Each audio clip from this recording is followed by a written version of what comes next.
Hey guys, how you doing? Welcome back to another video. So I want to talk about another topic I like to do on my free time. Recently we started playing board games, and one of my favorite board games is D&D. So I'm going to talk a little bit about that and some of the set pieces that I've made.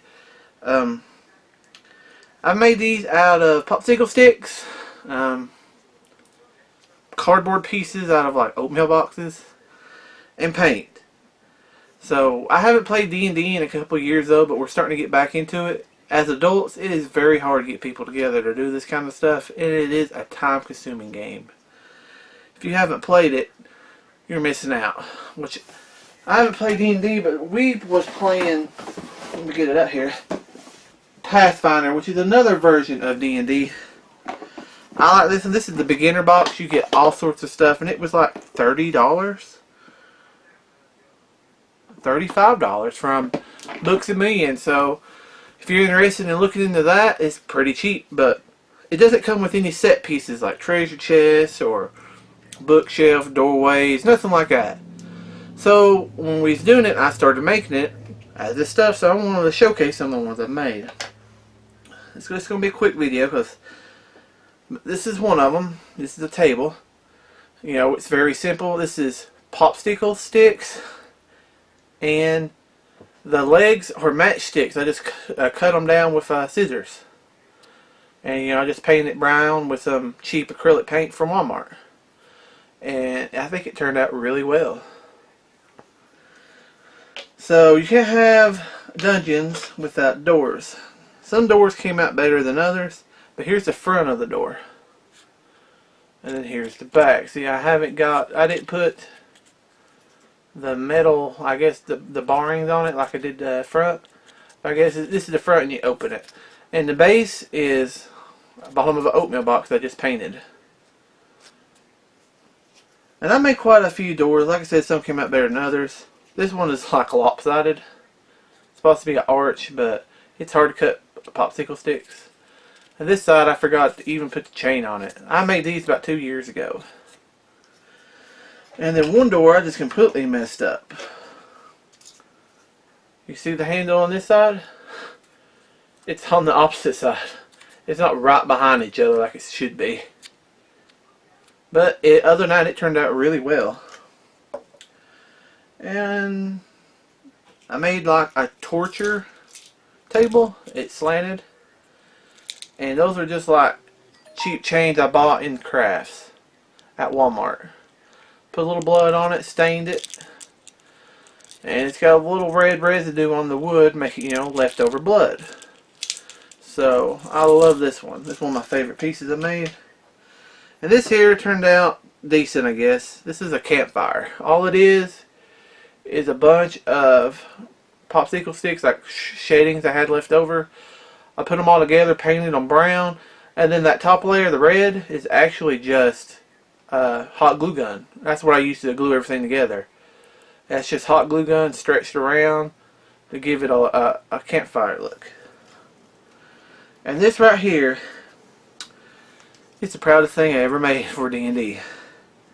It's a bookshelf, and I think the books look awesome on it. Hopefully I can get a good picture of it. That is a bookshelf. That is my books on it. I painted them. All that is like from an oatmeal box I believe I used. I just folded them up and painted them. I believe they're double layered. One for the, you know, the binding of the book, and another one for the actual pages. And I painted them, hoping y'all can see a good copy of that. And then the back, of course, like I said, this is just made out of popsicle sticks. And then there's my base. These look really good on a board. And then here's some blank bookshelves. I'm thinking about putting potions on these. So if I ever figure out how I'm gonna do the potions on these, I'll make an updated video.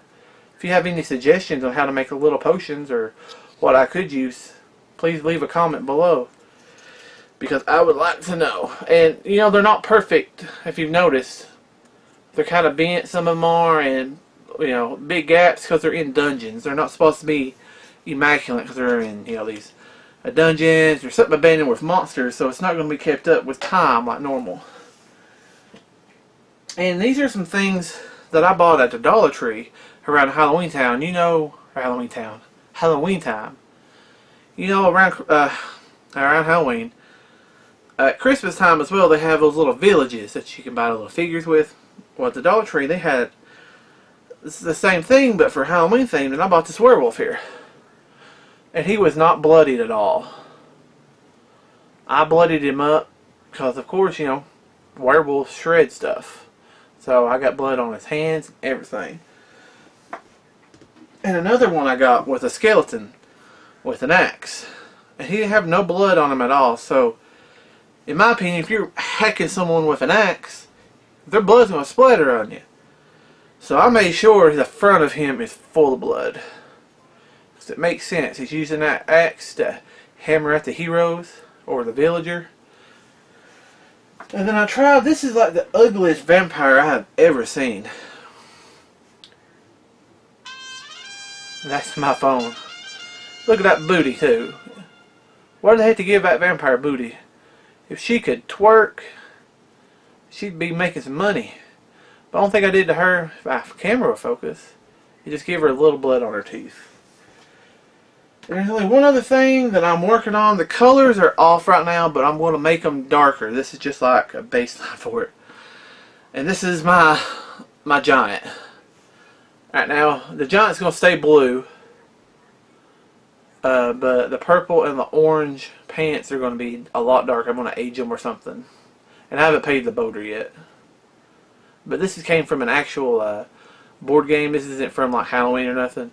And he was just gray. So I'm starting to paint him. And one other thing I got for D&D from the Dollar Tree is they were selling dollar dragons. And they actually had decent detail on them. Except for his fire coming out of his mouth, it was just green like the rest of his body. His body's green and gold for like armoring and stuff. So what I did was paint his fire coming out of his mouth red. And then after that, I just dry brushed some orange on it to give it the texture of fire. I'm hoping my camera does a good job. There we go. But that's all I've got painted so far. And if y'all like this video, I will make more of them. I like D&D, and we're starting to get back into it. And I have friends who, like Amber, she does a lot better painting them than I do. So maybe she'll bring over hers one day, and we'll look over what her miniatures that she's painted. But as always, thank you again. If you haven't already, please hit that subscribe button.